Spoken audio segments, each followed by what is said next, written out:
नंदुरबार नगरपालिकेच्या स्थायी समिती ठरावांवरून सत्ताधारी विरोधक आमने सामने. विद्यार्थ्यांच्या मैदानाच्या मुद्द्यावरून जोरदार खडाजंगी.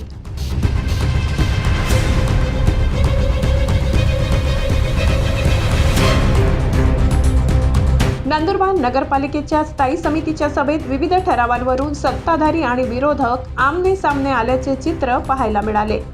विद्यार्थ्यांना खेळण्यासाठी देण्यात आलेली खुली जागा परत ताब्यात घेण्याच्या ठरावावरून सभागृहात जोरदार चर्चा रंगली.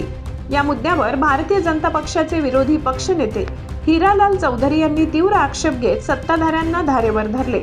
पालिकेच्या नगराध्यक्ष रत्ना रघुवंशी यांच्या अध्यक्षतेखाली ही सभा संपन्न झाली. सभेत एकूण 8 ठराव मांडण्यात आले. मात्र चिंतामणी महिला एज्युकेशन सोसायटी या संस्थेकडे देण्यात आलेल्या मैदानाबाबत नगर परिषदेच्या ताब्यात पुन्हा जागा घेण्याच्या प्रस्तावावरून विरोधकांनी नाराजी व्यक्त केली. शहरातील विद्यार्थ्यांच्या खेळाच्या हक्कावर गदा येणार असल्याचा आरोप करत हिरालाल चौधरी यांनी प्रशासनाकडे स्पष्टीकरणाची मागणी केली.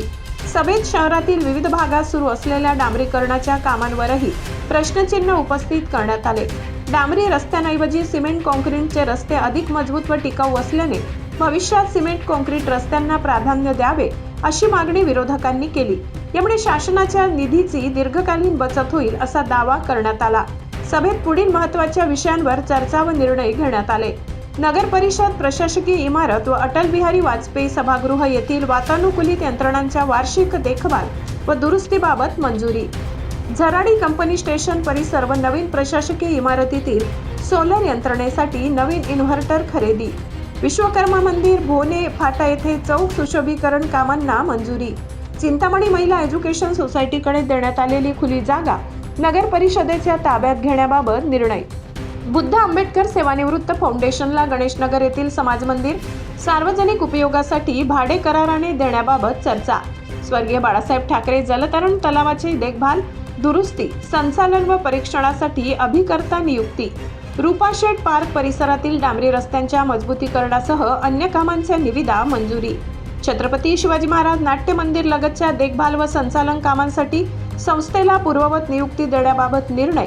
2026-27 या वर्षासाठी विविध कामांसाठी JCB, Poclain, roller, tractor, crane व ब्रेकर यांचे दर तासाप्रमाणे दर मागणीबाबत चर्चा. आजच्या सभेला उपनगराध्यक्ष प्रथमेश चौधरी, शिक्षण सभापती भावना गुरव, महिला व बालकल्याण सभापती शीतल वसावे, बांधकाम सभापती देवेंद्र जैन, पाणीपुरवठा सभापती कैलास पाटील, स्वच्छता सभापती प्रीतम धंडोरे, स्थायी समिती सदस्य प्रेम सोनार, विरोधी पक्षनेते हिरालाल चौधरी तसेच मुख्याधिकारी राहुल वाघ उपस्थित होते. सभेचे सूत्रसंचालन प्रशासनातील अधिकारी संजय माडी यांनी केले. एकूणच विद्यार्थ्यांच्या मैदानाचा मुद्दा आणि रस्ते कामांबाबतचा वाद यामुळे स्थायी समितीची सभा चांगलीच गाजली. 125 स्क्वेअर फूटच्या घरांना करमाफी संदर्भात माननीय नगराध्यक्ष यांनी आपल्या बजेटमध्ये विषय मांडला. तर आमच्या त्याला पाठिंबाच आहे. 225च्या जागेवर 500 स्क्वेअर फूटच्या घरांना करमाफी करावी. मी या संदर्भात नगराध्यक्ष मॅडम व मुख्य अधिकाऱ्यांना विचारलं की 200 स्क्वेअर फूटचे घरं किती आहेत, किती लोकांना याचा लाभ होईल.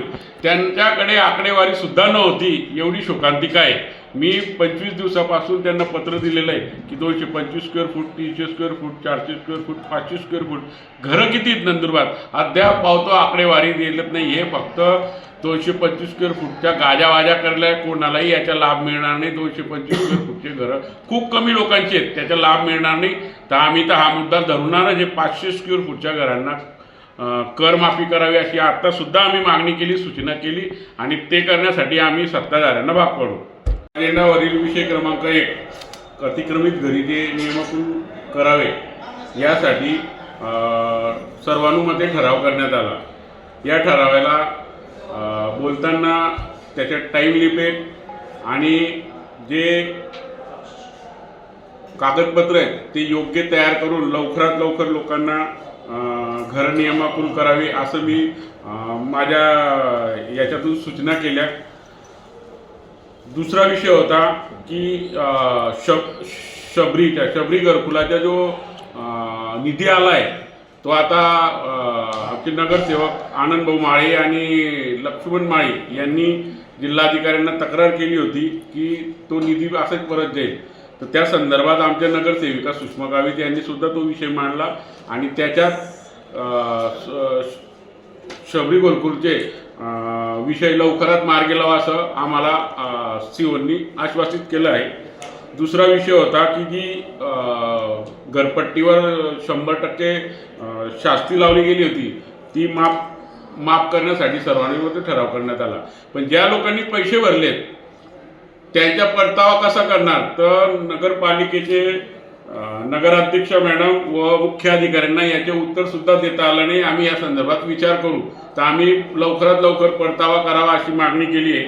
तिसरा महत्त्वाचा मुद्दा होता की लोकमान्य टिळक विद्यालयाचे जे खेळासाठी जे ग्राउंड आहे ते आरक्षित आहे, परंतु सत्ताधाऱ्यांनी ते आरक्षण रद्द करावा असा घाट घातला होता. परंतु आम्ही त्याला विरोध केला आहे, कारण की याच्यामुळे मुलांना खेळण्यासाठी ग्राउंड नाही राहिलं तर त्यांच्या खेळण्यापासून वंचित राहतील आणि ते त्यांच्या शारीरिक विकासापासून सुद्धा ते कुठेतरी मुकतील. त्याच्यामुळे आम्ही ह्या ग्राउंडच्या आरक्षणाला विरोध केला आहे आणि 37 कलम जो आहे त्याप्रमाणे त्यांनी ठराव केला, पण तो नियमात बसणारा नाही. बेकायदेशीर ठराव या सत्ताधाऱ्यांनी केला आहे. आम्ही या संदर्भात जिल्हाधिकारी महोदयांकडे त्याच्या अपील करू. विषय क्रमांक 15 महाराष्ट्र सुवर्ण जयंती नगरोत्थान रस्ता क्रमांक 11 आणि 13 संदर्भात डांबरीकरणाच्या संदर्भात होतं. मुद्दा हा जेव्हा मंजूर केला त्यावेळेला याची रुंदी लांबी यांनी गृहीत धरून पैसे मंजूर केले आणि आता त्याच्यात फेरबदल करतात आहे. त्या अनुषंगानेच आम्ही एक नवीन मागणी केली की हॉटेल हिरा गार्डन ते कटारिया मॉल हा 1600 मीटरचा रस्ता 18 कोटी रुपयामध्ये बनवतात. आम्ही सर्वांनी चॅलेंज केले की जगातला सर्वात महाग रस्ता नंदुरबारात बनवला जातोय आणि याची तक्रार आम्ही दाखल करणार आहे. आणि बजेटच्या संदर्भामध्ये आम्ही मांडणी केली की 225 स्क्वेअर फुटाच्या घराच्या संदर्भामध्ये हिराल भाऊंनी पत्र दिलं असताना त्यांना माहिती दिली नाही आणि मोघमरित्या घरपट्टी माफीचं सांगितलं. आम्ही 500ची मागणी केली होती, तर ती मागणी आम्ही लावून धरणार आहे. आणि दुसरं महत्त्वाचं याच्यामध्ये पाणीपट्टीची वाढ केली होती, तर आमची मागणी की जे अनधिकृत 3300 नळधारक आहेत त्यांच्याकडनं वसूल करून पाणीपट्टी लोकांची कमी करावी. आणि सिव्हिक गार्डन इंदिरा मंगल कार्यालय नाट्यगृह याचं उत्पन्न फक्त 10 लाख रुपये दाखवलेलं आहे वर्षाला. हा सर्वात मोठा विनोद आहे. नगरपालिकेचं जनरल बोर्डामध्ये आज 26-27 अंदाजपत्रक सादर केलं. त्याच्यात 194 कोटी 86 लाख 86,686 इतकं ते बजेट आहे. आणि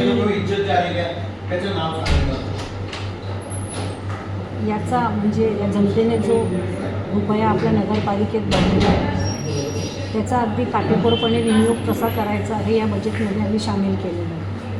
आणि खर्चाच्या बाबतीत म्हणायचं तर 188 कोटी 17 लाख इतका खर्च प्रस्तावित करण्यात आला आहे. त्याच्यात रस्ते, नाले, पाणी पुरवठा, स्वच्छता, प्रकाश व्यवस्था, आरोग्य सुविधा आणि असेच अजून विविध विकास कामांना प्राधान्य देण्यात आले.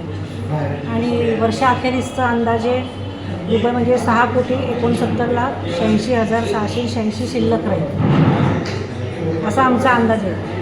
म्हणजे विकासही होईल आणि आर्थिक शिस्तही राखली जाईल असा या अंदाजपत्रकाचा समतोल दृष्टिकोन आम्ही मांडलेला आहे. आणि शहरातील 225 चौरस फूटपर्यंतच्या गरीब आणि गरजू नागरिकांना घरपट्टी माफ करण्याचा निर्णय या संकल्पामध्ये आम्ही घेतलेला आहे. तशी सर्वसाधारण सभेमध्ये पण आम्ही शिफारस केली होती. आणि जी पाणीपट्टी आहे नगर परिषदेची 2010 पासून ती 1007 रुपये होती, पण त्याच्यात आम्ही अत्यल्प अशी थोडीशी वाढ केली आहे. ती 1006 वरून 1250 करण्यात आली. म्हणजे इतर नाशिक विभागात नंदुरबारची घरपट्टी ही सर्वात कमी आहे, कारण की ही वाढ विकासासाठी आणि सेवा टिकवण्यासाठी आवश्यक आहे. हे म्हणजे नंदुरबारच्या जनतेने पण समजून घ्यावं ही माझी विनंती. आणि अपेक्षा आहे की विरोधी पक्ष त्यांनी दिलं आहे, काही अंशी विरोधही केलेला आहे. काय त्यांनी कोणीही याच्यात राजकारण न आणता आपण सगळे नंदुरबारचे मतदार ज्यांनी आपल्याला निवडून दिलं, ज्यांनी विश्वासाने आपल्याला या जागेवर पाठवले, त्यांच्या सुखसोयीचा विचार करूनच सगळ्या गोष्टींना प्राधान्य देण्यात यायला पाहिजे आणि त्यांनी सहकार्य करायला पाहिजे एवढी माझी त्यांच्याकडनं अपेक्षा आहे. आजचा बजेट आम्ही विकासाच्या दृष्टीने समतोल आखलेला आहे. करवाढ अशी जास्तीची झालेली नाही आहे. हा एवढा वीरेंद्र गिरासे, तापी परिसर न्यूज, नंदुरबार.